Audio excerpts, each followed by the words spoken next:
March 12th, 1981. What arose first, I amness or desire? If the I amness is not there, what else can there be? This consciousness is in a state of flux. It is not stationary.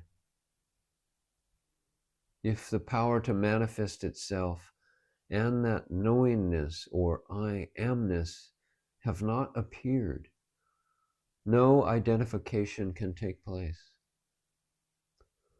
When that I amness appears and is accepted as real, it is conditioned or confined to a certain identity. I have dropped my identity.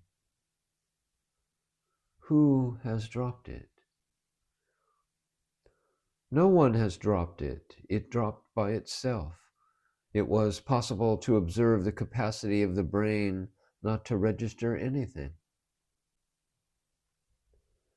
If the non-reaction state was possible, consciousness would not arise. If consciousness is only the content of consciousness, then that knowledge is dropped. What is the necessity of its getting dropped? What was not, will not be.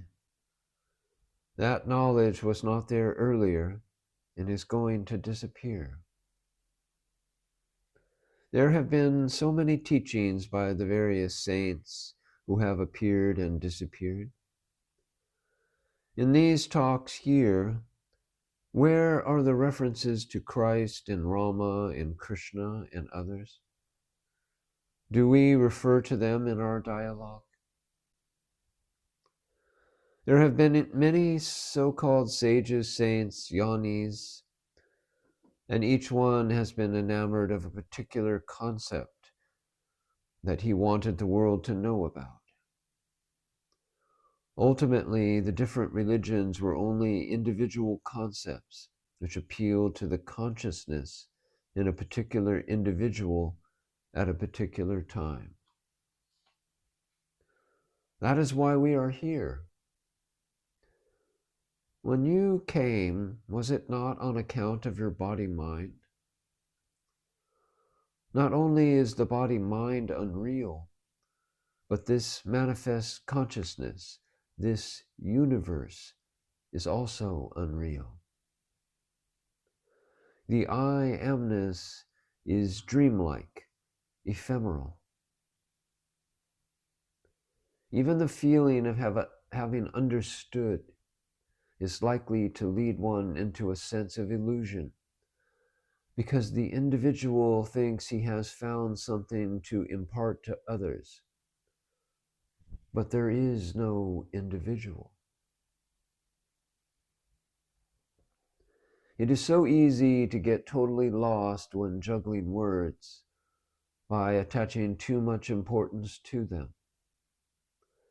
Just remember that the total functioning of the manifest happens through the friction of the 5 elements, and the talking which takes place is a part of the total functioning. There is no question of anyone seeking a particular benefit for himself as an individual teacher. Man identifies with the gross form. He neither recognizes nor identifies with the manifest consciousness. All the activities go on because of the consciousness, but no one really understands it. When people come here, they have many questions, and they think, after a while, they know something. But when they finally know, there will be no questions to ask.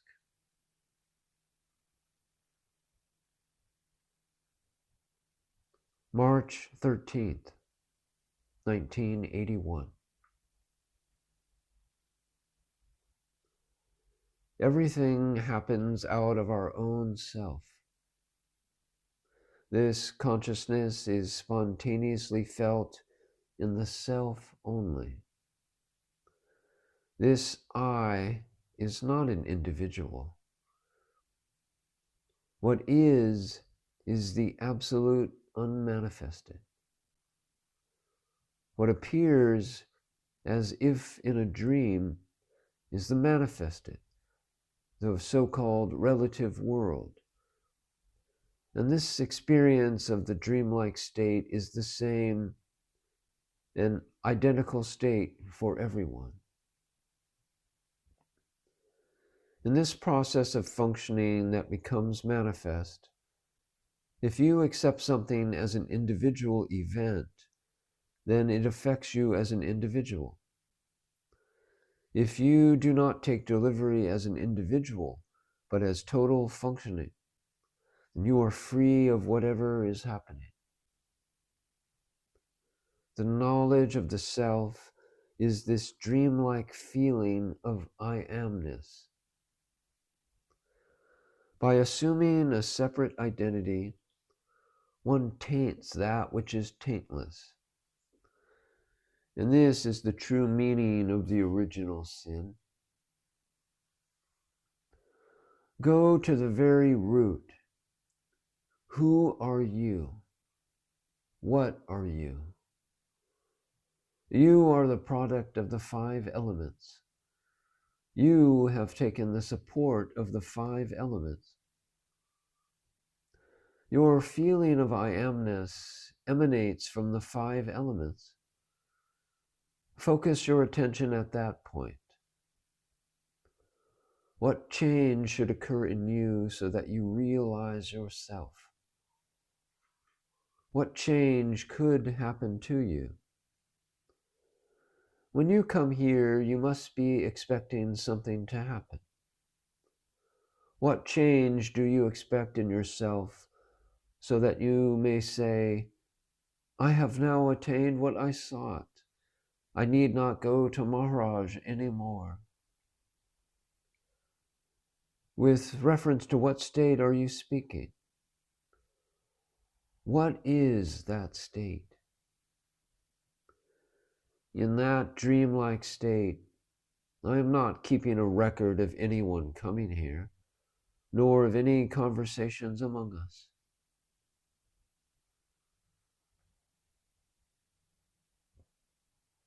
March 21st, 1981. If someone understands the truth, does this have any effect on the world at large? The first thing that happens is that the individuality is lost. And whatever happens then is seen as total functioning. The understanding of the total functioning cannot be divided. There is no question of I or you understanding something. It is understanding. This knowledge is not found in books. It is not intellectual knowledge. Although this consciousness functions through millions of forms, it is one and the same consciousness. We have this conviction that I am, I exist, I'm alive. That conviction is because of the consciousness. And consciousness is not aware of itself unless the body is there. So what is the relationship? Consciousness is the taste of this physical form. If the form is not there, the taste is not there. The body is the essence of food, and the consciousness is the essence of the physical form. If this is properly understood, is there any individuality? This individuality is a process of manifestation. Why does the consciousness want to preserve itself in a particular form? When the consciousness identifies itself with a form, it is the nature of this identity to want to continue as long as possible. Consciousness loves that identification so much that it wants to continue.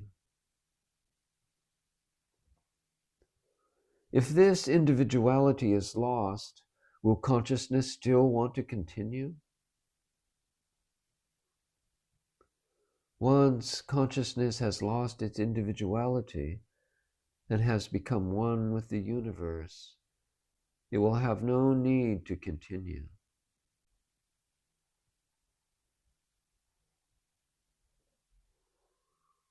March 24th, 1981.